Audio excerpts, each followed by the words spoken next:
You know, I've realized something about red-haired people in video games.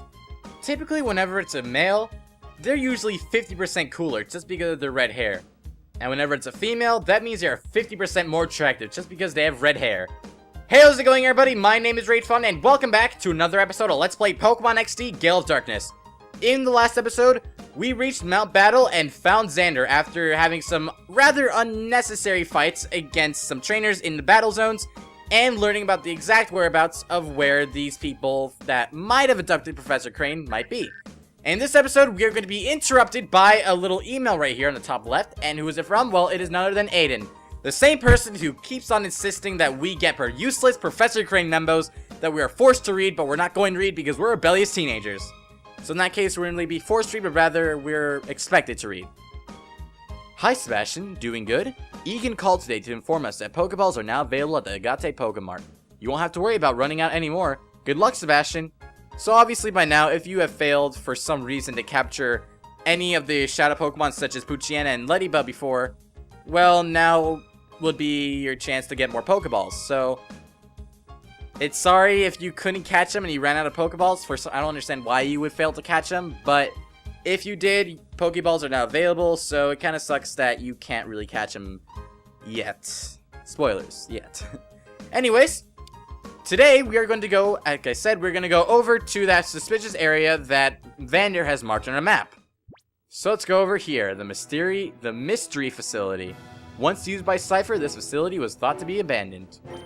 And now, as we enter this place, I just want to say, there's a reason why I love this place a lot, especially in Pokemon XD, that is. Besides the nice little panoramic shot and a little glimpse of the desert right now, and actually, I'd like to show something. Actually, I don't even think we can continue because, as you see over to the right, there is a car or a truck rather, that abducted Professor Crane. But if we go over there, we get stopped and we get introduced to one of my favorite one of my favorite groups of people in the entire game. We are sextuplets! We are! We strike terror throughout the land, for we are the Hexagon brothers! Sound off! 1, 2, 3, 4, 5. Wait, 5? That's it, 5? Are we missing someone? That's ridiculously impossible! Let me try this time. Count off! 1, 2, 3, 4, 5. See? What did I say again? There is someone missing. But anyway, enough. He'll return soon enough, I'm sure. The humor that Nintendo has to make the villains extremely stupid. I just love that so much. They look really cool. They look like Power Rangers, and they might be a reference to the Power Rangers. I'm not particularly sure. All I know is that they're pretty stupid. And I just love that. Thank you, Nintendo, for making children laugh. Even when they're not children, they're teenagers. They need to make people laugh when they're adults. What we need to do, brothers, is this. Lock and load on this suspicious kid. Hey, you brat. This is no kiddie playground. We've been away a while, but this here real estate's belong to Cypher for many a year. If you don't quit scurrying about, we'll have to tell your mommy. If you don't want that to happen, then run along home. So we actually had the chance to talk to each and every single one of these people, and trust me, if you want to 100% the game, you have to talk to every single one of these. As weird of a chore that it may sound to some of you, to me personally, I love it because I get to hear their stupid dialogue. But first, let's examine this truck that we saw earlier. It's the truck used by the gang to abduct Professor Crane. So yes, this is the same truck. So obviously, Vander is right on the dot, and this is in fact the place where Professor Crane was. At the very least, he was. Is he still here? We have no idea. So let's go ahead and first talk to this guy. That look on your face, it says you're about to listen and go home obediently. Alright then, I'll play with you to while away the time if you want. If you say yes, you will engage into a battle with him. If you say no, you will not. So, of course, once we say that, we can just leave. So we are going to go ahead and fight these people, and each of them, spoiler alert, they do have their own unique Shadow Pokemon. Am I going to be fighting each and every single one of them? Yes, I will. However, the thing is, there are 6 battles here, and if I continue just battling, that is going to be a bit of a problem. I could speed my way through them, but they each have Shadow Pokemon that I would like to go over. So what I'm going to do is I'm going to just battle the first one, and then I'm just going to kind of cut to when I get the second and third and fourth and fifth and sixth. Because I do want to progress, and I don't want to speed through any details or just cut away from any kind of specific things. I'm not even fight these guys at all. So let's just go ahead and fight the first guy. Alright, bring it on! And once again, we get this amazing music. We fight Cypher Peon Re6, or Re6, whatever his name is called. I really don't care what his name is called. So he's going to start with a Slugma and Houndour. Now, if you might have been able to tell from their colors, you could tell that they specialize in the type that the color is, such as Re6 being a fire type user. And in addition to that, he has a Shadow Houndour. Now, before you guys say anything, first of all, that thing is overpowered. Look at that, level 17 plus. That's a crazy Shadow Pokemon to have. Now, I can just go ahead here, and I got kind of distracted because that guy's butt was just in the camera, and that kind of distracted me. I mean, jeez, Nintendo, you added so much detail, it's just like making them have such fine ass marks. That's disgusting to say. I'm not even gonna talk about that thing. That Shadow Blitz is a little bit dangerous. Is that gonna kill? Actually, that didn't do a whole lot as I expected. Anyways, I'm just gonna while out this option and say no to using Houndour in this because I already used Houndour in Pokemon Platinum, and I would rather keep everything unique because in Pokemon Platinum I kind of use Pokemon from both Gen 4 and Gen 3 and Gen 2, or actually just Gen 4 and 2. But in this one, I'm just going to go ahead and pick only the ones that I have not used before. So I'm going to actually, no, it's a little bit too early to be capturing this Houndour right now. I'm going to go ahead and use Bite one more time in Slugma, and I'm going to use, I'm going to go ahead and use Fury Swipe. I'm going to go show off what that is. I'm a little bit worried about using Refresh again, or Refresh. I'm a little bit worried about using Return again. Oh my god! Wow! Damn, Teddiursa. You are quite a tank, I will say. I swear, I've been having a lot of good runs recently where my Pokemon have always survived to the brink of death. And they still survive and they stay strong. Alright, Fury Swipes, let's see if you can do this. I'm a little bit worried about using Return and landing a critical. Also, ooh, no. Okay, thank God. Thank God. If it was gonna hit 4 times, I would have pretty much just yelled in rage, which I only do in Spunky videos. Alright, so now I'm just going to go ahead and capture this. We have 7 Pokeballs, so I can afford this. And then Teddiursa, I am going to make the most out of this and heal you while we're doing this. I'm going to go ahead and use a Super Potion so we can make the most out of it. And go ahead and capture ourselves a Houndour. And we most likely will be able to catch it. I mean, look at that. It's about to be defeated. We can do this, guys. Okay, 1, 2, 3, gotcha.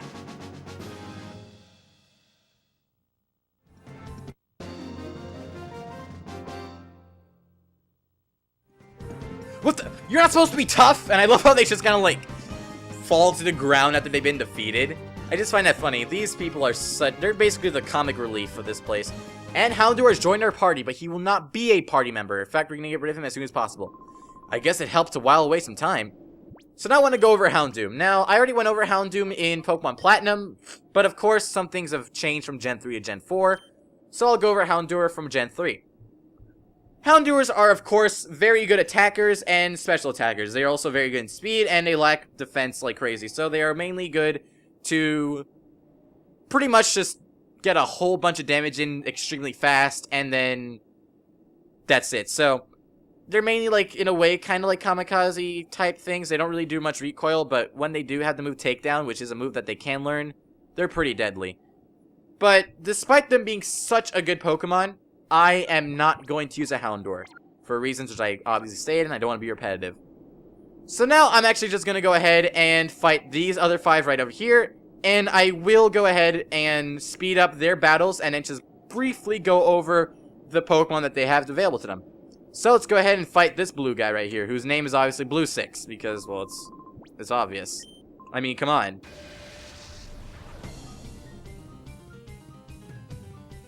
Alright, now Blue 6 is going to go ahead and send out a Horsey and Goldeen.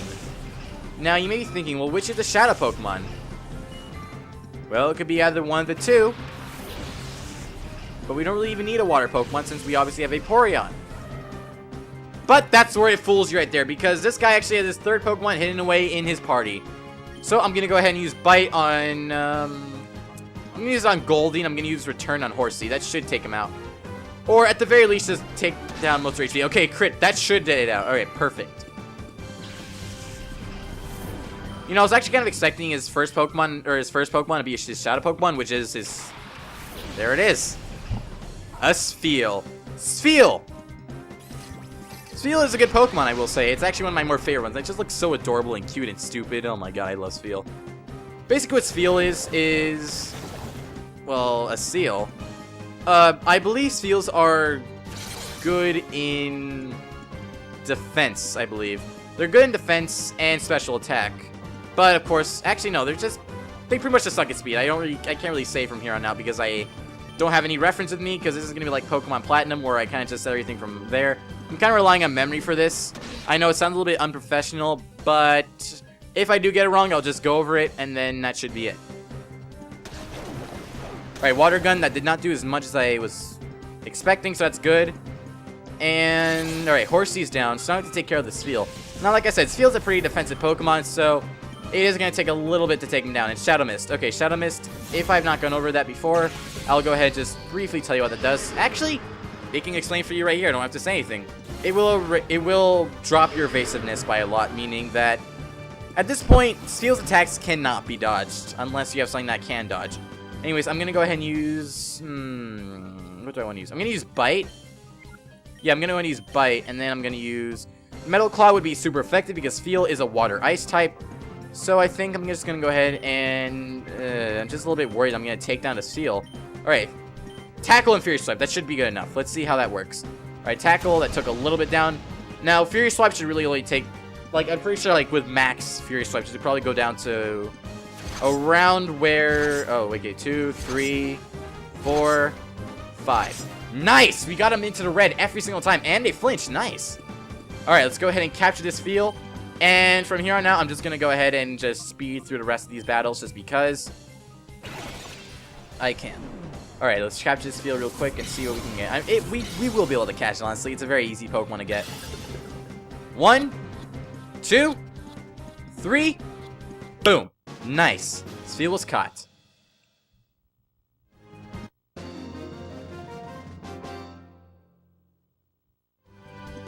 Uppity brat! Okay, who the hell uses uppity nowadays? That's such a stupid thing to say. I mean, these guys are comic relief, but I've never heard anybody say uppity.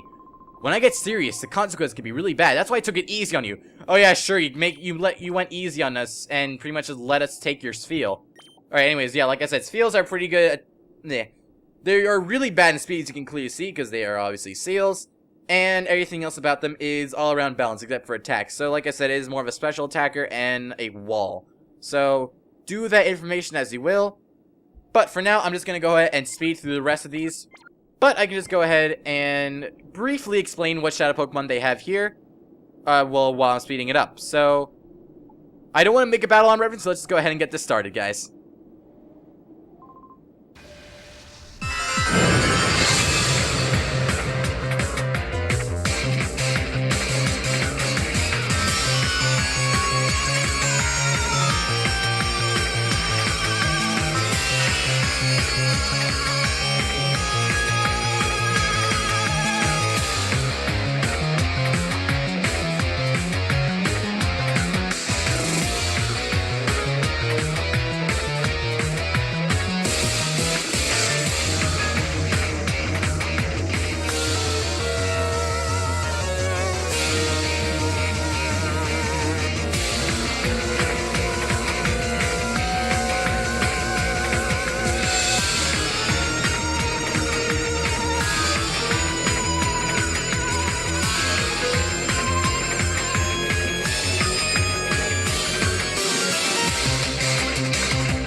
Okay, I just want to slow down things here for a little bit, for like 1 second. Actually, you know what? Screw it. I'm just gonna go ahead and continue commentating regularly here. I've already covered I've covered blue 6, orange 6, yellow 6, and perp 6.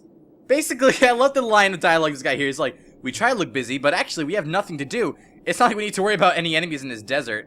I love how they just sound so bored. Like I said, these guys are just amazing for comic relief. We just keep on talking to the other ones already. I mean, the other ones are kind of like a little bit harsh to you. And then, like, these guys are a little bit harsh on you. And then this guy, I forget what he said. He said something like, yeah, he's just a brat. Why are you so strong? This guy's just kind of like all chill. He's like, you know, we try to look busy. We have nothing to do, really. Alright, let's go ahead and take on the final person. In fact, I actually want to do something real quick. I should have mentioned this earlier, and I apologize. If we go in here, actually, there is a little healing sensor right over here, as well as a Pokemon box, that we can go ahead and view the Pokemon that we have caught so far. And Pokemon that we have caught so far are okay, game. Cables! What is wrong with you? The Pokemon that we caught were Baltoy, Gulpin, Spheal, and Mareep, which are displayed right here, as well as in our party right now. Now, I'm going to put these people, yeah, because Pokemon are people, guys. I'm going to put these Pokemon in a box right now. As you can see, I can just move them right over here. And also, I might say, this place is a really catchy piano. It's just so good. Anyways, that was a very brief description of that, but there is still one more member of the Hexagon brothers that have dispersed over into an actual hexagon. Sound off! 1, 2, 3, 4, 5, 6, 7, 8. Wait, 8? Now there's too many of us. Oh, God. See, I just love the humor that this game has. In fact, I'll be completely honest with you, I forgot this happened. Brothers beware, there may be spies among us. Hey look, it's that kid again. I was just there. Oh god, these people are just funny. Anyways, I don't think, are we actually able to fight them again? Oh yeah, we are able to fight them again. Okay, so then, we're not going to fight these 5, but we are going to fight the final one. In fact, I'm actually approaching around half an hour of raw recording. Of course, when I compress it all down, it's probably going to be like somewhere between the 16 to 17 minute episode. Either way, I'm going to go ahead and take out this final person right over here. In fact, I did not even see his dialogue when we were first talking. All I was something about Sixfold, and I think something about blood. But anyways, there is Cyberpeon Grease 6. He is the final member right now, and he has a very, very interesting smirk on his face. Alright, so he's going to start off with an Oddish and Cacnea, which really should not be that much of a problem to us at all. Well, actually, never mind, what am I talking about? Vaporeon might have a little bit of trouble with this, but it wouldn't be that hard to take him down. So I'm going to go ahead and start off with a Bite, and oh, I forgot this guy had like all 6, so yeah, this is going to be a little bit of a grind fest right over here.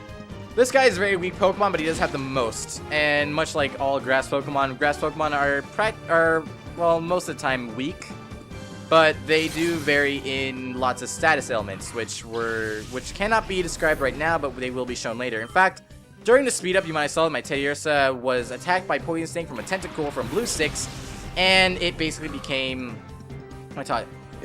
poisoned. So that was a little bit bad on the game's part, being poisoned, but I did get to show off myself using antidotes and paralyzed heals and stuff like that. Alright, I want to go ahead and take out that Oddish with Bite and then return on Shroomish, because Bite is not that powerful of a move on Vaporeon right now. In fact, I wish that we have that early access to get some better moves for Vaporeon, but soon enough we will start learning moves such as Water Gun and other good moves. Okay, Lotad. Lotad, we already gone over him, so it's a nice little thing that we see him again. Okay, return on Shroomish. That should take her out in one hit. And then Lotad, I'm going to go ahead and use Return once more and then Bite on the next Pokemon. Okay, there we go. Effect Spore. Effect Spore, I was actually really hoping secretly in my head that that was not going to happen. Effect Spore. Once a Pokemon gets physical...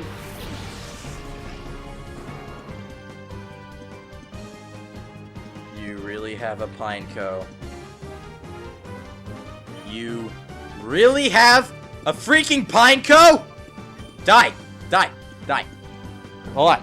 I'm gonna get back to being informed after I take out that Pineco. Okay, Lotad, you're dead. It's awesome. Pineco, I'm gonna kill you very soon. Hold on. And also, Vaporeon Grid level 16 is wonderful. Okay, I should probably... Okay, there we go. Water Gun. That's what I was hoping for. Water Gun.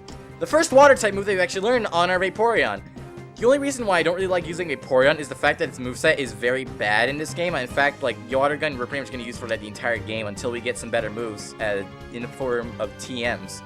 In the form of TMs, my bad. I'm going to replace that with Tail Whip because I never really used Tail Whip.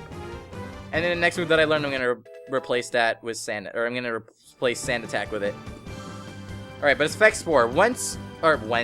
I cannot speak today. Fun fact, this is the 3rd recording in a row, meaning that I record episode 8, 9, and 10, like, all at once. Anyways, right over here. That is his Shadow Pokemon, a Shadow Seedot. Seedots may look stupid, but they were known in the beginning of Generation 3, at least to me, for having... Oh, how dare you attack me, Pineco. Also, I don't get why it, like, starts speeding up and just goes like a torpedo. But anyways, Seedots, they were mainly known, at least to me, when I was playing through Pokemon Ruby and Sapphire when I first played it. They're known for having the move Bide, and Bide was a very, very unique move. It basically takes 2 turns to hit up, and if you were physically attacked with it, also I forgot that Teddiursa was asleep. Crap. I should probably go over that. I'm being all sporadic again. Like I said, I've recorded 3 episodes in a row, so I'm slowly diminishing in my quality of commentary, but hopefully it won't be too bad. Anyways, Effect Spore. Whenever a Pokemon physically attacks a Pokemon that has an ability of Effect Spore, that means that there is a chance, or actually I believe there's a chance, it's either a chance or it will make your Pokemon fall asleep. In fact, I don't believe that Effect Spore only applies to just sleep. I believe it just applies to poison as well. So, it's a bad thing that occurs, and also something else that's bad is the fact that our Teddiursa may not wake up. So if it does not, that's a little bit bad. Okay, Teddiursa, do not wake up! Please, stay asleep. Go to sleep, go to sleep. Please to stay asleep. Or die. But it's not gonna die. Shadow Wave is a move that will attack both Pokemon on field. It does weak damage, but it's good. Okay, thank God you're asleep. If that hit, oh my God, that would have been horrible. Okay, I'm using my second to last Pokemon, that Seedot. I'm a little bit worried that I'm not gonna catch him. I'm just gonna call the Teddiursa because I forgot to mention, if you use Call as an option, not only will your Pokemon, well, if there's a Shadow Pokemon, their heart gauge will be decreased if they're in Hyper Mode, but they also, when in normal mode, if they're asleep, they will wake up. And if they're just in normal mode and they're not asleep, they will increase their accuracy. So, sadly, Teddiursa stays asleep, but he looks so adorable. I mean, come on. I feel crushing defeat 6-fold! And Seedot has joined our party. You know, it's a good thing I was talking about 6-fold and stuff, because he did have sick Pokemon. This is nothing! Our brotherly love is nothing like this! Love, huh? Okay, anyways, this episode is going on for around 32 minutes, so I'm gonna end this off here. Anyways, next time on Let's Play Pokemon XD Gale of Darkness, we are going to go inside this facility and see if we can find Professor Crane after catching all these Pokemon. Thank you all for watching, and I'll see you guys next time!